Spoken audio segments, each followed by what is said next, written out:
think what the Prime Minister did was he just held a mirror to the Congress party. But because Pankaj Sharma says that there was nothing substantive about, what the government has delivered, let me get into one very specific soundbite of the Prime Minister in which he lashed out at the Congress, accusing it of destroying the public sector undertakings.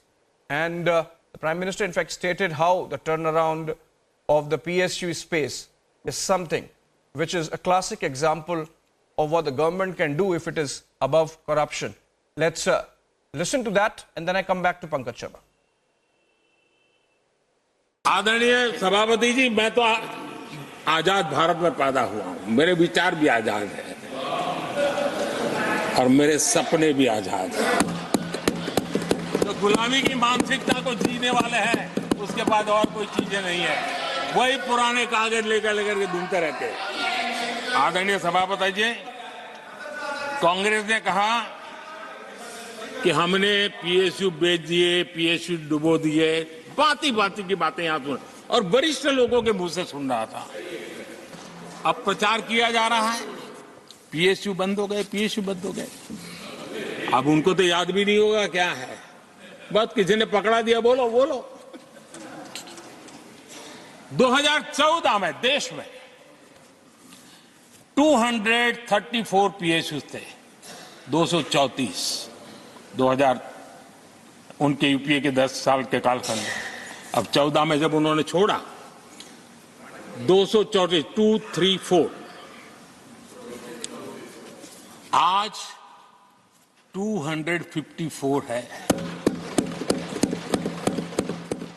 234 I think Prime Minister very clearly, Shahzad, gave there the glimpse of what is called Modinomics, or the Modi model of governance from Gujarat. I mean, in fact, there were two aspects. One, his handling of the PSU space, particularly the public sector banks. The manner his government has brought out this sector out of the twin balance sheet crisis.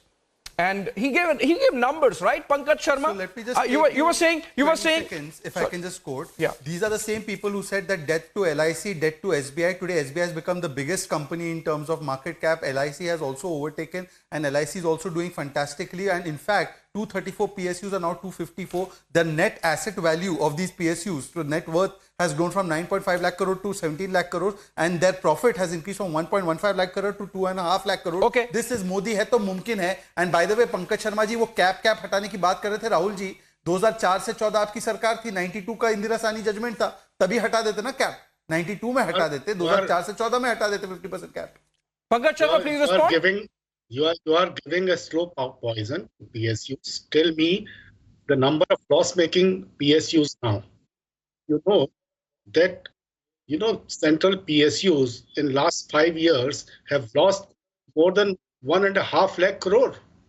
You know this. Why don't you tell this fact to the nation? More than 1.5 lakh crore central PSUs have lost in last 5 years. This is the real situation.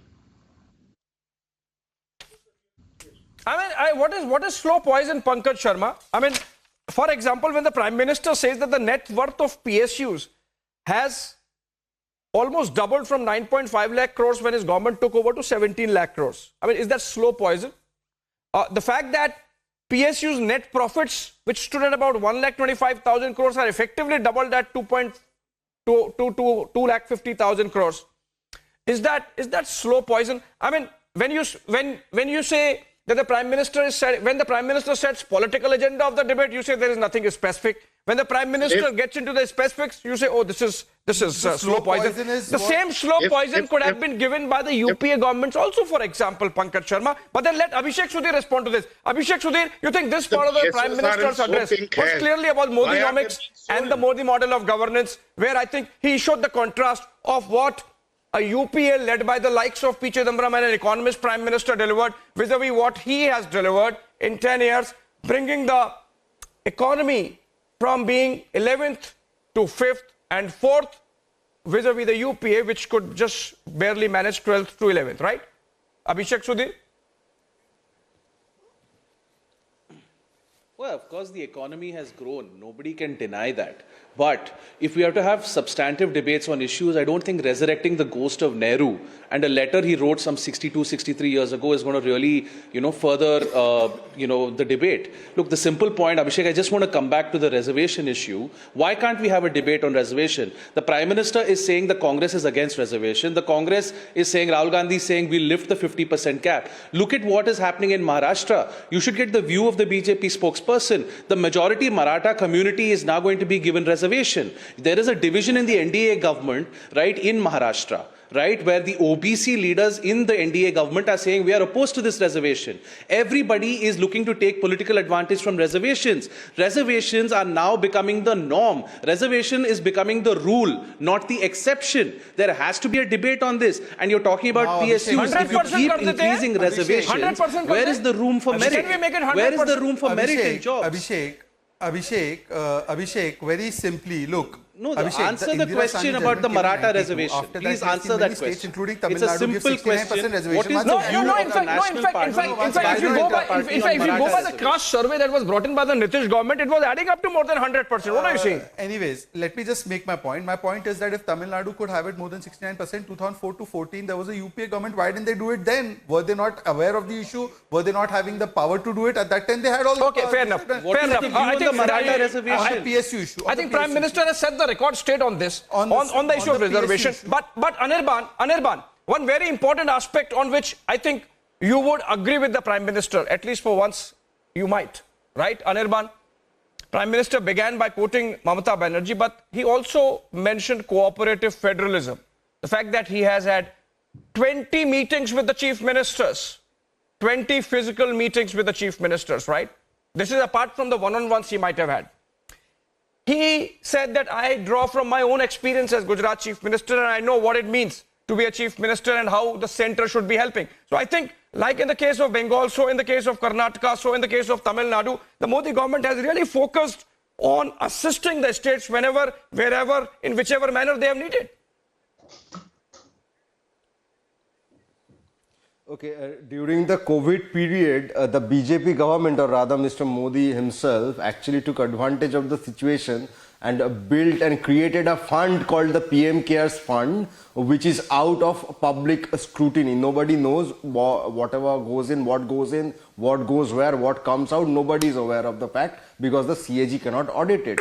And it is a fund that is in the name of the Prime Minister himself, using his office's address, etc., etc. Therefore, that is the example of how the COVID situation was used by the BJP or Mr. Modi himself to his own personal, I don't know whether personal or political advantage. This is the situation that prevailed during the COVID era. And regarding the more than 20 meetings, sir, the Prime Minister did not do us any favor by holding those meetings. Any Prime Minister of a big country like India with so many states should do this. That is the national responsibility. Did he do us a favor by holding the meetings?